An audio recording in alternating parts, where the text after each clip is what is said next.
سر جو بدماش سینکڑوں سال سے دنیا پر حکومت جمائے بیٹھے تھے، ان بدماشوں کو اکھاڑنے کے لیے تلوار کی تو ضرورت پڑ گئی تھی، اور اس کے لیے پھر اللہ تعالیٰ نے یہ تلوار مسلط کی۔ ظاہر اس کا انیشلی آغاز جو ہے وہ پھر مدینہ شریف سے ہوا، یعنی یہ دعوت قتال کی شکل میں مدینہ شریف سے اٹھی اور 15-17 سالوں کے اندر پوری دنیا کے اوپر یعنی پھیل گئی۔ آپ دیکھ لیں کہ ہجرت مدینہ ہوئی ہے یکم ہجری میں، اس وقت صرف 125 بندے مسلمان تھے۔ 2 ہجری میں غزوہ بدر ہوا، کتنے مسلمان تھے؟ 313۔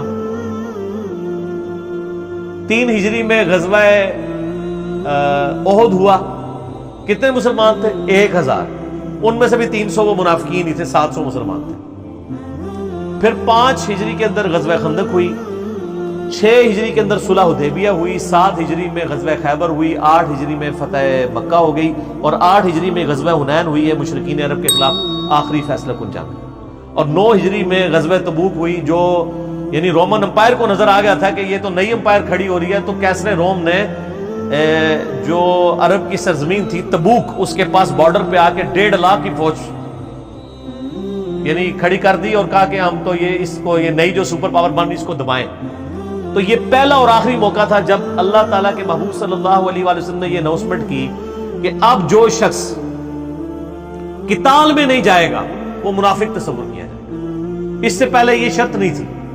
30,000 جانثار صحابہ کا لشکر لے کر، جن میں منافقین بھی شامل تھے جو قانوناً مسلمان تھے، نبی علیہ السلام جو ہے وہ تبوک تک گئے۔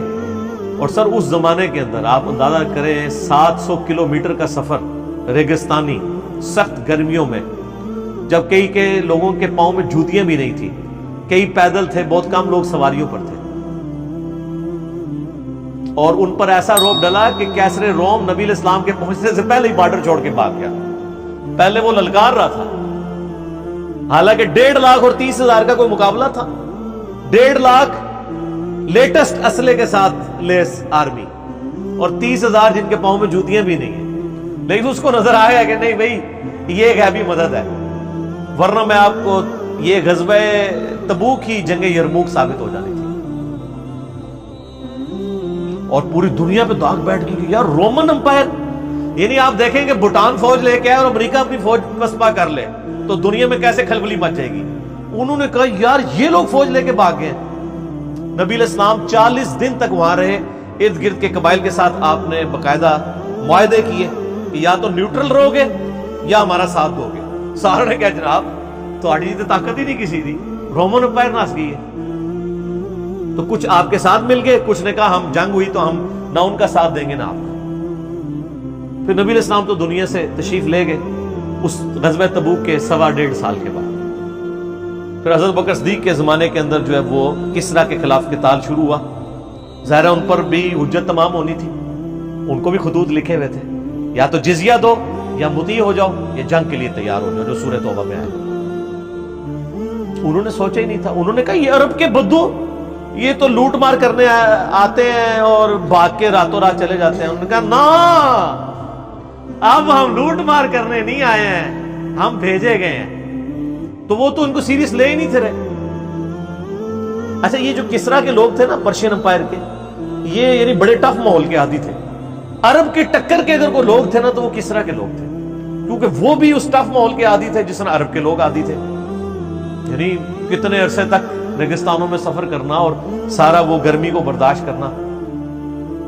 وہ جب پہنچے ہیں تو آپ دیکھیں عراق فتح ہوا، حضرت خالد بن ولید رضی اللہ تعالیٰ کو بھیجا سیدنا ابوبکر نے، کرتے کرتے جناب جو ہے نا وہ فتوحات بڑھتی گئی۔ لہذا آپ سر عمر سیریز دیکھیں، مولویوں کو چھوڑیں، عمر سیریز دیکھیں آپ نے اگر یہ ریولوشن دیکھنی ہے۔ حضرت ابوبکر صدیق وفات پا گئے، حضرت عمر بنے، تو ابھی بالکل فیصلہ کل یعنی دونوں طرف فائنل کھیلے جانے والا تھا۔ آپ دیکھیں کہ مسلمانوں کی تعداد تھوڑی ہے اور دونوں محاذوں پہ حضرت ابوبکر نے اپنے زمانے میں شام کے قتال کے لیے بھی یعنی رومن امپائر کے خلاف بھی جنگ کے لیے فوجیں بھیج دی، اور عراق تو فتح ہو گیا، کسریٰ کے خلاف بھی بھیج دی۔ دونوں سپر پاور سے بیک وقت ٹکراؤ۔ اس دوران سیدنا ابوبکر کی وفات ہو گئی، حضرت عمر خلیفہ بنے، اور عین میدان جنگ میں جنگ یرموک ہونے والی تھی، خالد بن ولید چیف آف آرمی سٹاف ہے، حضرت عمر نے پہلا ڈیسیژن کیا کہ خالد کو ہٹاؤ. اور جناب کھلبلی مچی. انہوں نے کیا جناب ساری فتوحات خالد نے کی تھی, تمہاری یہی شخصیت پرستی توڑنی ہے, یہ خالد کی وجہ سے نہیں ہوئی ہے فتح, یہ خالد کے رب کی وجہ سے ہوئی ہے. سر آپ سوچ سکتے ہیں کہ بالکل فائنل میچ کے اندر کیپٹن کو ہٹا دیا جائے.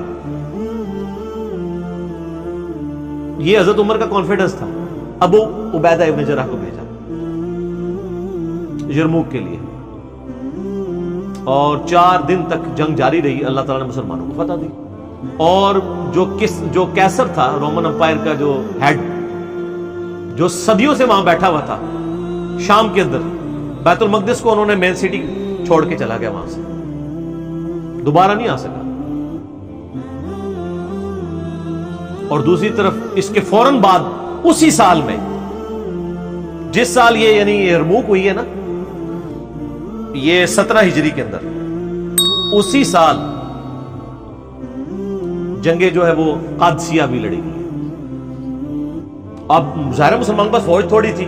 قادسیہ اصل میں ایک مسلمانوں کا امتحان تھا کہ لاکھوں کا لشکر لے کے وہ رستم پہلوان آ گیا. تو پھر حضرت عمر نے باقاعدہ خط لکھا وہاں سے کہ تم وہاں سے فوج جو ہے نا کچھ حصہ یہاں پہ بھی ٹرانسفر کرو, تاکہ, اور یہاں سے اب طے پایا کہ جی اب کس کو قادسیہ کے لیے کس کو لیڈر بنایا جائے. حضرت عمر نے یہ ڈیسیژن کیا کہ میں خود جاؤں گا قادسیہ کے لیے, کیونکہ یہ بہت فیصلہ کن جنگ ہے. یرموک چونکہ مسلمان جیت چکے تھے تو اس کی وجہ سے جو پرشین امپائر ہے اس پہ روپ پڑ گیا تھا کہ جناب امریکہ تو نس گیا, جو رشیا کی باری ہے, تو رشیا تو روپ پہ گیا, جس طرح آج رشیا اور امریکہ.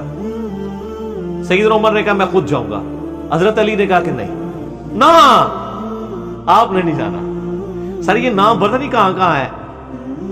ان کا حضرت آپ کو کچھ ہو گیا تو پیچھے کیا بنے گا. اگر خدا نہ خواستہ مسلمان قادسیہ میں شکست بھی کھا گئے تو آپ پیچھے تو ہوں گے نا. ہم اور عرب قبائل کو جمع کر کے نئی کھیپ روانہ کر دیں گے, ایک اور فیصلہ کو جنگ لڑ لیں گے, اور اگر آپ شہید ہو گئے تو مسلمانوں کا شرازہ بکھر جائے گا. اور سر یہ سیم جو خطبہ ہے نا, یہ نہج البلاغہ میں بھی شیعہ کی کتاب کے اندر موجود ہے, جو میں نے HD کیمرے میں دکھایا ہے. تو سیدنا عمر پھر رک گئے. پھر مشورہ ہوا کس کو بھیجا جائے. اب باقی سینئر صحابہ بھی تیار تھے حضرت علی جانے کے لیے. باقی حضرت عمر جو ہے نا وہ سینئر لوگوں کو اپنے سے دور نہیں کرتے تھے. وہ کہتے تھے نہیں تم لوگ مجھے مشورہ دینے والے ہو, تم کو تو میں تمہیں یہاں سے نہیں جانے دینا. بہرحال طے پایا کہ جی یہ جناب شیروں کے مقابلے کے لیے شیر کو بھیجا جائے گا. سعد ابن ابی وقاص, سعد شیر کو بھی کہتے ہیں عربی میں, شیر کو بھیجا جائے. سعد ابن ابی وقاص رضی اللہ تعالیٰ, نبی علیہ السلام کے ماموں بھی تھے رشتے میں, یعنی وہ نام کے خاندان سے رشتے میں ماموں ہے. سعد ابن وقاص کو حضرت عمر نے بھیجا, اور پھر سعد ایک خط بھی پیچھے سے روانہ کیا کہ سعد اس بات پہ نہ کرنا کہ تو اللہ کے نبی کا ماموں ہے, یاد رکھنا اللہ کا کوئی رشتہ دار نہیں ہے. ہائے ہائے, اللہ کا کوئی رشتہ دار نہیں ہے. خدا کے ساتھ کمٹمنٹ شو کرنی ہے, اپنی بزدلی نہیں دکھانی. اور پھر سر سعد ابن وقاص اگرچہ وہاں جا کے بیمار ہو گئے, قلعے میں تھے, خود تو لڑ نہیں سکے, لیکن پوری پلاننگ انہوں نے کی. 4 دن کے اندر اللہ تعالیٰ نے مسلمانوں کو جنگ قادسیہ میں فتح عطا فرمائی. 8,500 مسلمانوں کی قربانی, 8,500 مسلمان شہید, اور ڈیسائسو جنگ تھی.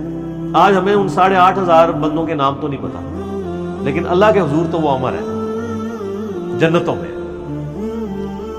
اور پوری پرشین امپائر مسلمانوں کے قبضے میں آ گئی. رومن امپائر کا تو کچھ حصہ آیا تھا نا, باقی جزیہ دینے پہ آمادہ ہو گئے. پرشین امپائر پوری مسلمانوں کے پاس. اور پھر حضرت عمر کا آپ کرائٹیریا دیکھیں کہ انہوں نے پرشین امپائر گری تو عبداللہ ابن مسعود کو چیف جسٹس بنا کے وہاں پہ بھیجا. چیف جسٹس اتنا بڑا ہوتا, آج کا چیف جسٹس نہیں سنبھالا جا رہا, اس زمانے کا چیف جسٹس. حضرت علی کو حجاز میں لگایا جہاں خود تھے حضرت عمر, مدینہ مکہ یہ پورا ایریا. یہاں کے چیف جسٹس علی ابن ابی طالب, جو کسی کی پرواہ نہ کرے. عبداللہ ابن مسعود ایک کاشتکار کا بچہ, غریب صحابی, لیکن نبی علیہ السلام کا وہ لاڈلا. تو پرشین امپائر پہ وہاں پہ بھیجا کہ یہ چیف جسٹس آف کوفہ, اور پورا عراق ایران یہ پورا ایریا یہ ایک ہی ہوتا تھا, عراق ایران کٹے. اور ابو درداء اصحاب صفا میں سے اس کو رومن امپائر میں چیف جسٹس لگایا. یہ وہ لوگ تھے جو دنیا ادھر سے ادھر ہو جائے نا، یہ کسی معاملے میں کسی کا لحاظ نہیں کرنے والے تھے، حضور کی تربیت یافتہ تھے. اسی لیے آپ دیکھیں حضرت عمر جب تک رہے نا مینجمنٹ کمزور نہیں ہوئی ہے.